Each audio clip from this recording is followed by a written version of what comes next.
Hi people, just I thought I'd show a little way that I have been practicing a certain song. The song is from Black Suit Music, wonderful play along track, and it's called 760.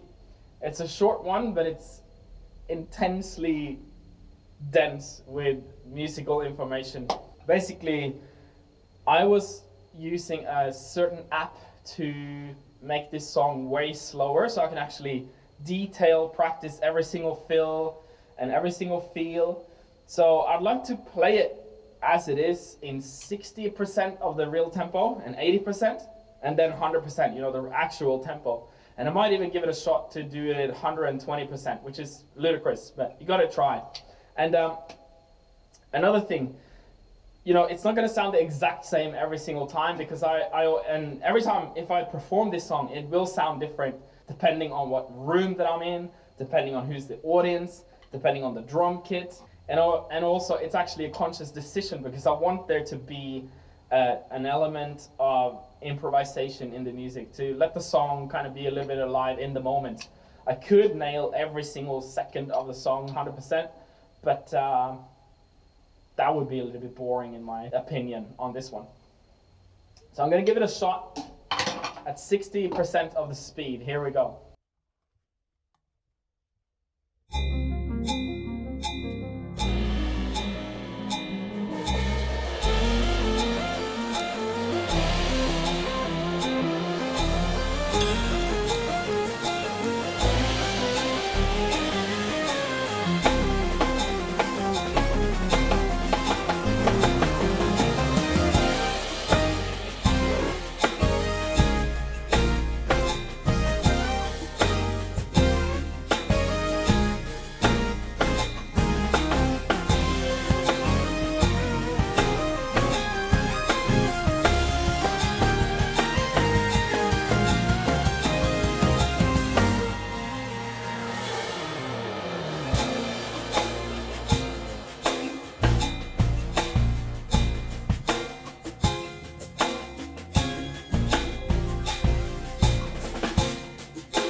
It's actually quite hard to play that 60% of the actual tempo of the song throughout the whole song.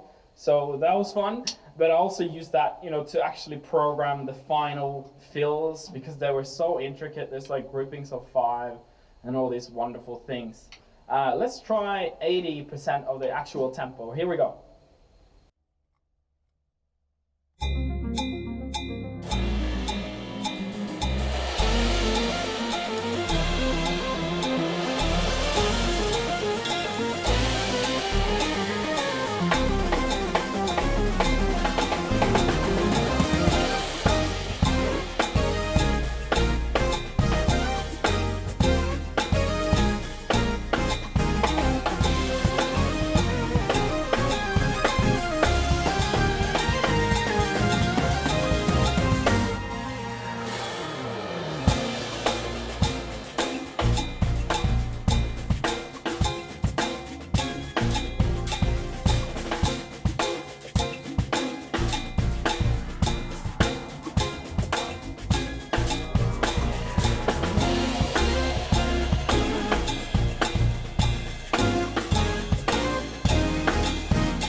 So that was 80%. And I remember when I practiced the specific fills, it really helps to do it, of course, below the actual tempo of the song, but it also helps, I would say, to do it beyond the actual tempo so that you have headroom or headspace or whatever you call it. You have more to give when you're live because you'll have more adrenaline and all that sort of stuff, and to push yourself beyond your outer edge when you're live, it's cool. And you can kind of know that there will be adrenaline kicking in, but it's cool to have nailed it faster in your little practice room as well. I haven't done that to a whole lot of songs before, but this is kind of an enjoyable way of learning a song and actually programming a song into my muscle memory. Now I'm going to try it at 100% speed. I did this at a workshop clinic that I did for Yamaha and Paiste, and it's a very enjoyable song. It just finishes before it's begun almost, because it's just 1 minute long, but it's a fun way of opening any sort of drum clinic. So here we go, give it a shot.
A very fun song to reach for. Absolutely possible and achievable if you have the time and the patience to run through, the slower versions of the song, just to get it good into your system.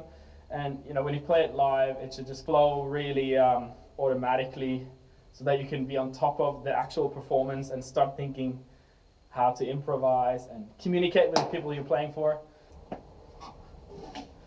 So now I'm going to give it a shot at 120%, as in 20% faster than the actual original. And that's a silly thing to do, especially when the song is this full of information, but also a fun thing to do to stretch my ability and capability.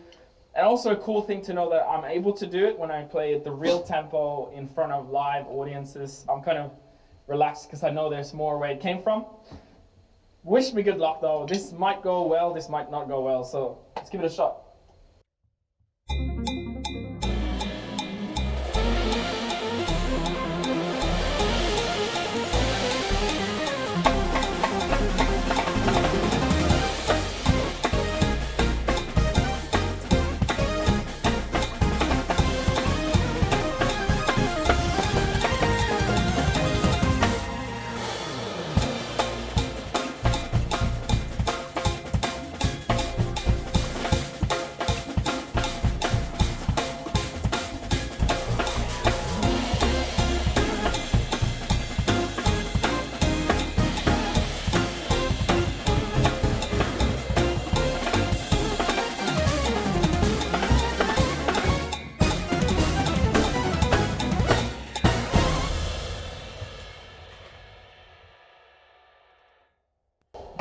That was relatively painful, but really, really fun, for me at least. I hope you enjoyed it, and I hope you got a little window into how it's profitable to work on extremely complex songs. To me, this was a relatively complex song, but I try to pick a few songs like that a year, reference tunes if you want, and take your time and slow them down if you need to, or speed them up. Do whatever you need to do to learn them properly, so you have them up your sleeve just in case you get called in to do a drum clinic or workshop or a special item. It's fun to have a few of those sort of songs on your repertoire. It's good to have those sort of songs up your sleeves. In all honesty, as a working drummer, when you go out to do a gig or a job, you end up doing most of the time the meat and potato groove, as we call it. Simply this one. Actually, one that we do even more is the 4 on the floor, which is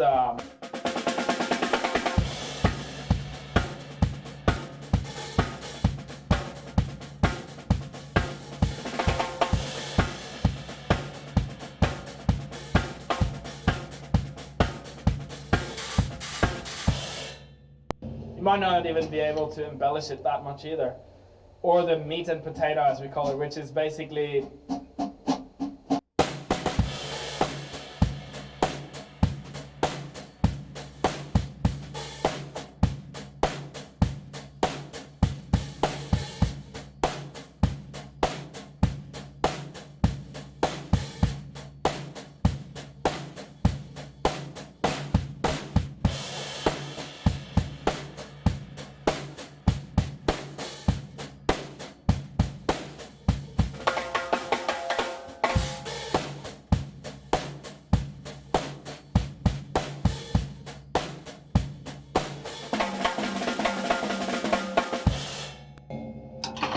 the meat and potato with a few garlic pieces in there, which normally doesn't go under the radar of any music director or a gig. So you kind of keep it real, keep it simple, but also make those seemingly simple grooves sound amazing.